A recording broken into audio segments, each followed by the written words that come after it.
किया था। इसका दूसरा एग्जाम्पल करेंगे।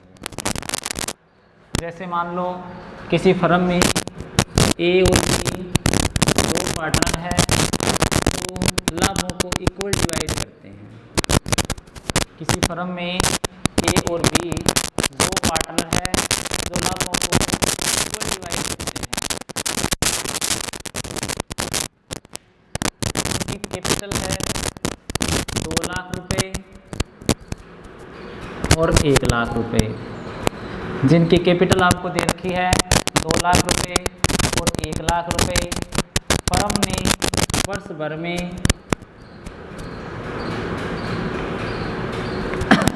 नेट प्रॉफिट है वो 2 लाख रुपए का गेन किया है। नेट प्रॉफिट है वो 2 लाख रुपए का गेन किया है। अब आपको ये कहे कि आपको इंटरेस्ट ऑन कैपिटल है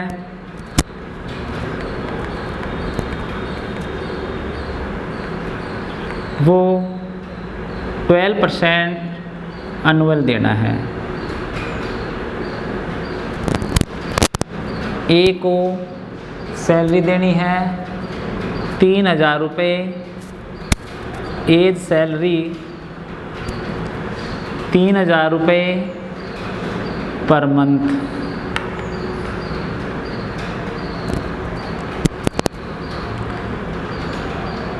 interest on capital 12। Net profit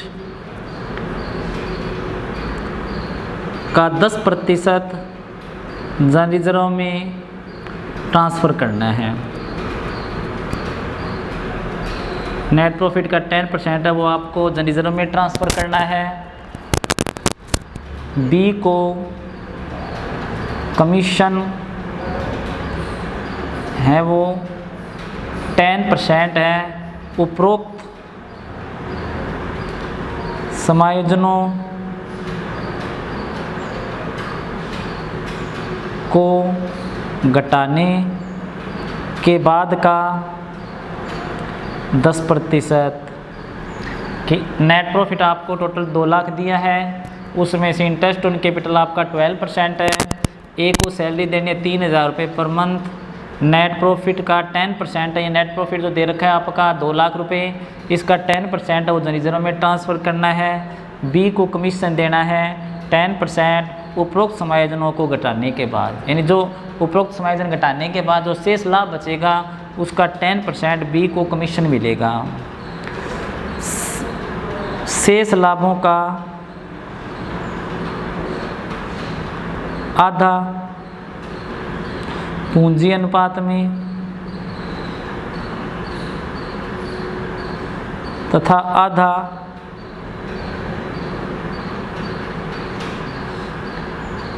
लाभ हानि अनुपात में विभाजित करना है।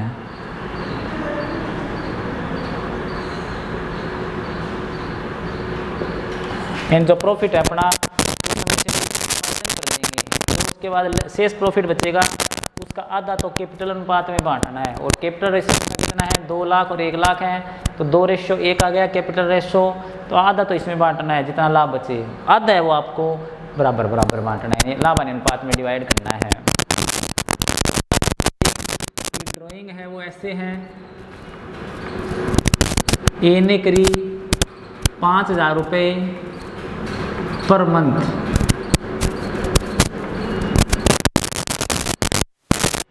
प्रथम तिथि को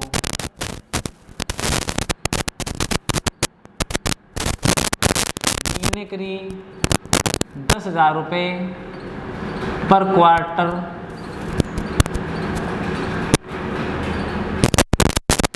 प्रथम तिथि को।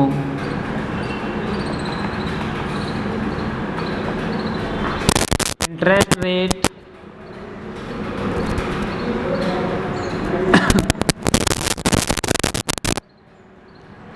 6% एनुअल।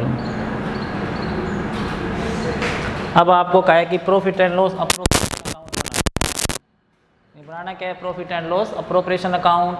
तो profit and loss appropriation account में करना क्या है, देखो सबसे पहले इधर by profit and loss account लिखेंगे।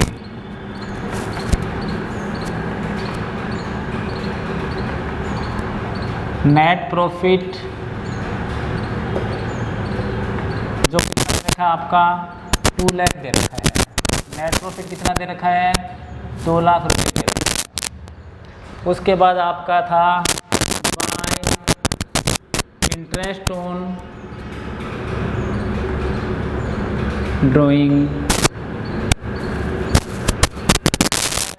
है कैलकुलेशन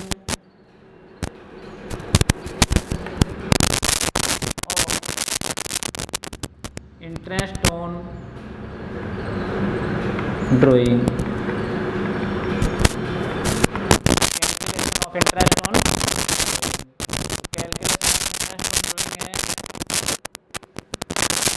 वो देखो सबसे पहले ए के इंटरेस्ट पे ड्राइंग पे इंटरेस्ट निकालेंगे तो पहला ए वाला आ गया। उसने पर मंथ है वो 5,000 रुपये का ड्राइंग किया है और प्रथम तिथि को किया है। तो ये मैंने बताया था जब दुकानदार प्रत्येक महीने की प्रथम तिथि को ड्राइंग करता है तो उसके कुल आहरण पर 6.5 महीने का ब्याज लगाया जाता है। इसने 5,000 रुपये पर मंथ करे हैं तो 5,000 पर मंथ का मतलब हो गया टोटल ईयर में 12 महीने 12 5 60,000 का टोटल ड्राइंग कितनी होगी 60,000 इंटू में रेट दे रखी है 6% तो 6% आ गया इंटू में पर प्रथम तिथि को किया 6.5 महीने का लगेगा 6.5/12 आ गया 6.5 महीने का 6 1 जा 6 6 2 जा 12 2 0 से 2 0 गई 2 1 जा 2 यहाँ पे 300 को यहाँ से किया ये आ गया 1950 रुपये। तो ए का टोटल 60,000 है सिवा 5,000 रुपये पर मंथ है तो टोटल पूरे 12 महीने का 60,000 हो गया।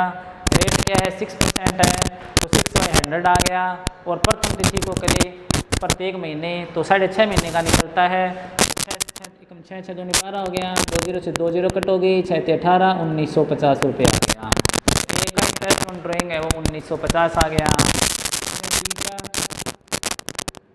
बी ने 10,000 रुपये पर क्वार्टर किया है और प्रथम तिथि को किया है 10,000 पर क्वार्टर है तो 4 क्वार्टर में 40,000 रुपये आ गया। 4 क्वार्टर में कितना आ गया 40,000 रुपये क्योंकि एक साल में 1 क्वार्टर और 12 महीने में 4 क्वार्टर हो गए।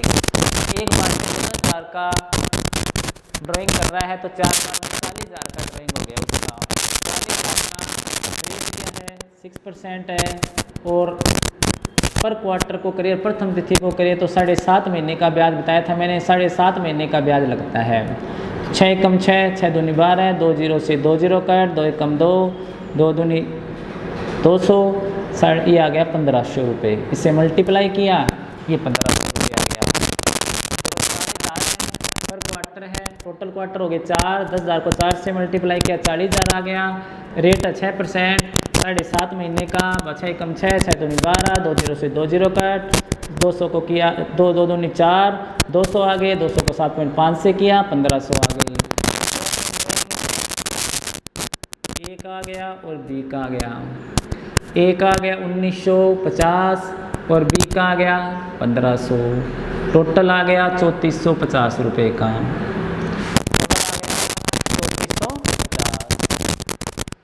ये तो हो गया अपना इंटरेस्ट ऑन ड्राइंग। अब देखो क्या करना है आपको इंटरेस्ट ऑन कैपिटल देना है 12%। इंटरेस्ट ऑन कैपिटल देना है 12%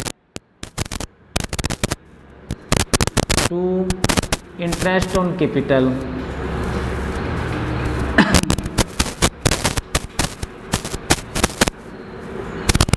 इंटरेस्ट ऑन कैपिटल ए का कैपिटल हो गई 2 लाख रुपए की रेट होगी 12% एंड देखो 12 महीने का तो 12/12 लिखो क्योंकि पूरे 12 महीने का हो गया तो 12 से 12 कट हो जाएगा 2 0 से 2 0 आ गया 12 दूनी 24 तो ये आ गया अपना 24,000। एक आ गया 2 लाख का 12% 12 महीने का 24,000 रुपये आ गया। फिर बी ने लगा रखे 1 लाख रुपये इंटू में 12/100 इंटू वही 12 महीने का तो 12/12 12 से 12 कट 2 0 से 2 0 कट ये अपना 12,000। 12,000। तो ए का आ गया 2,000, बी का आ गया 12,000। ये आ गया अपने इंटरेस्ट ऑन कैपिटल। उसके बाद ए सैलरी, तो टू एज सैलरी। ए की सैलरी होगी 3,000 रुपये पर मंथ है, तो 3,000 इंटू में 12 दिए 36, तो टोटल आ गई अपनी 36,000। एज की सैलरी आ गई 36,000 रुपये। अब है नेट प्रॉफिट का 10% जब हमें ट्रांसफ़र करना है, तो नेट उसका है 2 लाख रुपये, तो 2 जन रिजर्व,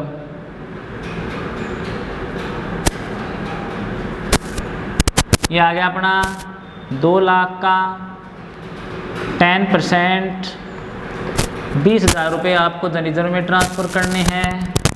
अब है बी को कमीशन 10% को मैजनों को घटाने के बाद 10%, इसका लाभों का 10% है ये।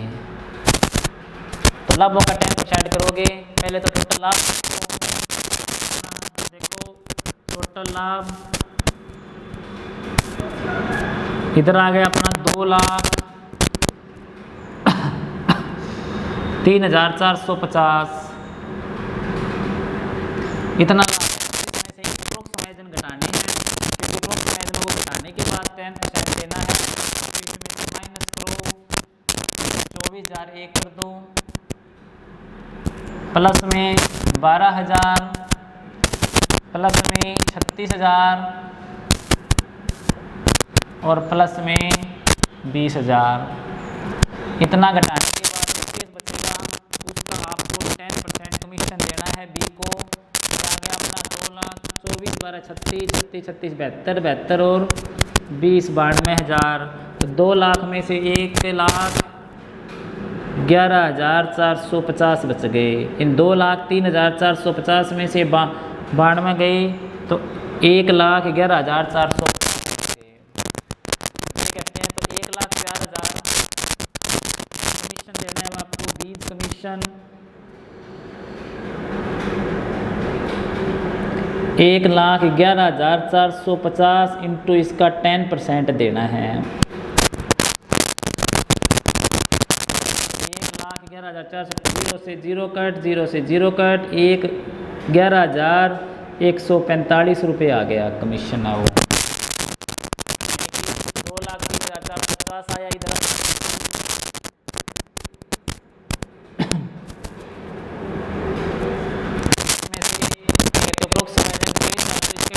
कैपिटल गया, बी का गया 12,000 रुपये, ए की सैलरी गई 36,000 रुपये, जन रिजर्व में 20,000 ट्रांसफर कर दिए। प्रॉफिट आ गया 2,03,450, इतना घटाने के बाद अपना बचा 1,11,450, जिसका 10% देना है 11,145 हो गया। इधर लिखेंगे टू बीज कमीशन।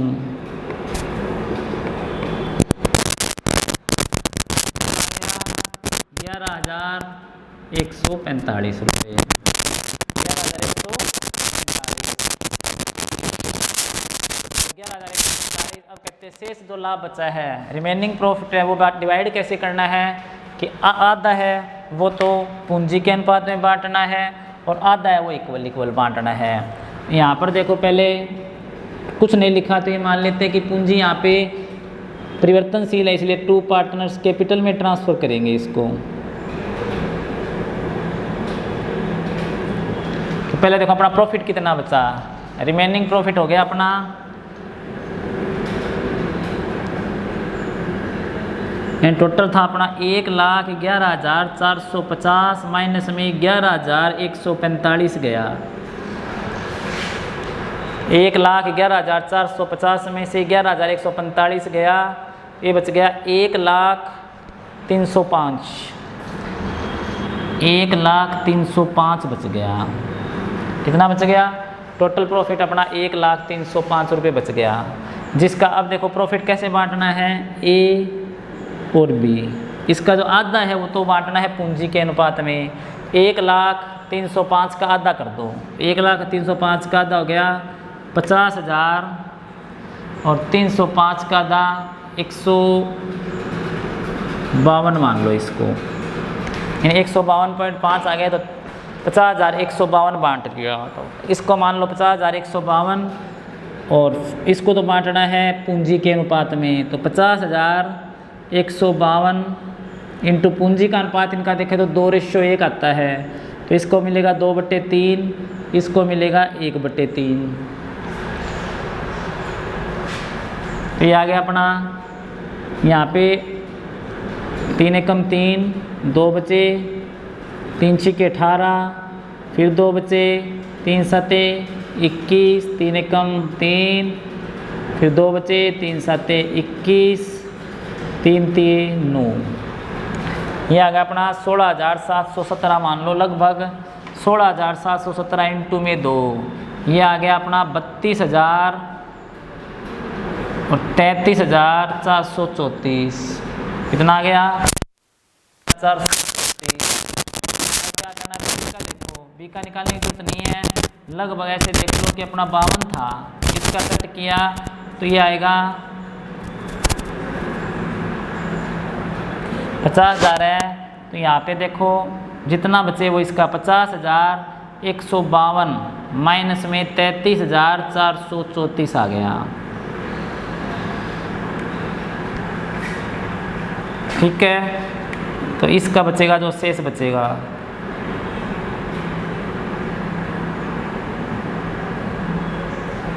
तो ये आ गया देखो 12 में से 4 गए 8, 4 में से 3 गए 1, 11 में से 4 गए 7, 9 में से 3 गए 6 और 4 में से 3 गया 1, 16,718 रुपये।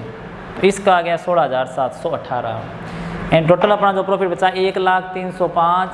1,03,05 का आधा किया तो 50,152 आ गया। 50,152 को हमने बांटा, तो 50,152 को पहले कैपिटल अकाउंट में बांटना है, तो 2:3 में और 1:3 में, तो एक को तो मिला 33,434 और एक को मिला 16,718। अब बच गया आधा, आधा बचा उसे बराबर बराबर बांटना है। आधा का मतलब वही हो गया 50,153 मान लो यहाँ पे, क्योंकि 5 था तो इसको 52 मान लिया, इसका आधा इसे और मिलेगा तो 1/2 आ जाएगा। तो ये आ जाएगा अपना 25,000 लगभग 76 मान लो इसको, 25,076 और इसको मिलेगा 50,153 का आधा, ये आ जाएगा 25,077 मान लो। तो एक को 77 मिल गया और एक को 73 मिल गया। इसका टोटल प्रॉफिट हो गया 33 और 25,076। इन दोनों को जोड़ लो, 4 6 10, 7 3 10, 1 11, 4 और 1 5, 5 और 3 8, 3 और 2 5, 58,510 मिल गया इसको। इसको मिल गया अपना 16 और 25, 8 और 7 15, 7 और 1 8 और 1 9, 7 का 7, 6 और 5 11, 2 और 1 3 और 1 4, 41,795। तो एक को तो मिल गया 58,510, एक को मिल गया 41,795। इस तरह इसका टोटल आ गया 2,03,450। ये अपना बन गया profit and loss appropriation account. फिर एक बार रिवाइज कर लेते हैं इसे कि आपको profit and loss appropriation account बनाना है जिसमें ए और बी है जो लाभों को 1:1 में डिवाइड करते हैं। किस रेशो में करते हैं? 1:1 में। ए की कैपिटल है 2 लाख और बी की कैपिटल है 1 लाख। नेट प्रॉफिट दे रखा है 2 लाख रुपए का। इंटरेस्ट ऑन कैपिटल दे रखा है 12% एनुअल। ए की सैलरी दे रखी है 3,000 रुपये पर मंथ। नेट प्रॉफिट का 10% यानी 0 में ट्रांसफ़र करना है। बी को कमीशन देना है लाभों का 10% जो उपरोक्त समायोजन घटाने के बाद है। और लाभों को कैसे बांटना है? आधा पूंजी के अनुपात में और आधा लाभ अन्य बराबर बराबर। ड्राइंग दे रखी है कि 5,000 रुपये पर मंथ प्रथम तिथि को। बी दे रखी है 10,000 रुपये पर क्वार्टर प्रथम तिथि को। इंटरेस्ट की रेट दे रखी है 6% एनुअल।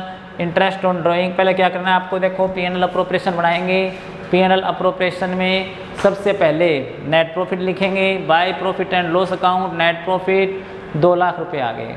कितने आएंगे? Bye profit and loss account में नेट प्रॉफिट आ गया 2 लाख रुपए। इंटरेस्ट ऑन ड्राइंग निकालेंगे पहले, तो ए ने ड्राइंग करी है 5,000 रुपये पर मंथ। प्रथम तिथि को 12 5 60,000 हो गए। रेट दे रखे 6% और प्रथम तिथि को करें तो अपने टोटल 6.5 महीने का इंटरेस्ट निकालते हैं। 6.5 महीने का इंटरेस्ट निकाला तो यह 1950 रुपये। फिर है बी की जो टोटल ड्राइंग है वो 10 चौके 40,000 की पर क्वार्टर करता है। एक साल में 4 क्वार्टर होते हैं। 10 चौके 40,000 आ गए। प्रथम तिथि को किया है तो पर क्वार्टर करे और प्रथम तिथि को करे तो 7.5 महीने का ब्याज लगा दिया। इसका 1500 रुपये आ गया। तो इंटरेस्ट ऑन ड्राइंग एक का आ गया 1950, एक का आ गया 1500, टोटल हो गया 3450 रुपये का। हमारा प्रॉफिट हो गया 2,03,450 रुपये। अब ये कहते हैं कि आपको इंटरेस्ट ऑन कैपिटल है वो 12% देनी है, तो 2 लाख का 12% 24,001 की होगी और 1 लाख का 12% 12,000 है वो बी की होगी।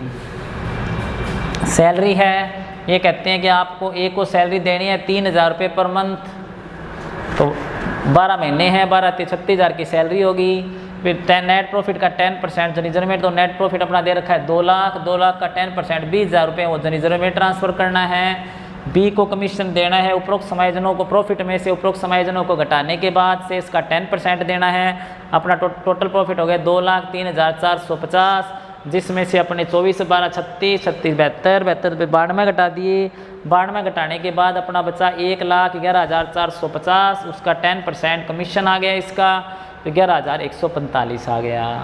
अब ये कहते हैं तो शेष लाभ बचे उसका आधा तो बांटना है पूंजी के अनुपात में और आधा बांटना है लाभ हानि अनुपात में। तो आधा बांटेंगे तो पहले देखो सारा समायोजन करने के बाद प्रॉफिट कितना बचा, इन दोनों को जोड़ा तो 2,03,450 आ गया। 2,03,450 में से 24 ये गए, 12 ये गए, 36 ये गए, 20 ये गए, 11,145 ये गए। ऐसा करके आपके पास 1,03,05 रुपये बच गए। 1,03,05 का आधा 50,152 एक हो गए, 50,153 एक जगह मान लो। तो इसका आधा तो बांटना है पूंजी के अनुपात में, पूंजी का अनुपात है इनका 2:1, तो 50,152 को 2:1 में बांटा तो इसको पहले मिलाते हैं 50,152 को 2/3 33,434 आ गया। इसका आ गया अपना शेष घटा दो क्योंकि नहीं तो 1-2 रुपये ज़्यादा आएगा। 50,152 में से 33,434 गए तो 16,718 आ गया। जो शेष बचा आधा 50,153 उसे इक्वल बांटना है, दोनों को बराबर बांटा तो ए को मिला 25,076, बी को मिला 25,077। इसका टोटल प्रॉफिट हो गया 58,510, इसका टोटल हो गया 41,795। इस तरह से अपना profit and loss appropriation account बन गया। तो आज ये अपना हो गया P&L अप्रोप्रिएशन अकाउंट। कल अपने एक नया टॉपिक करेंगे साझेदारों के पूंजी खाते और पूंजी खाते रखने की विधियाँ, वो कल करेंगे। आज के लिए इतना ही, धन्यवाद।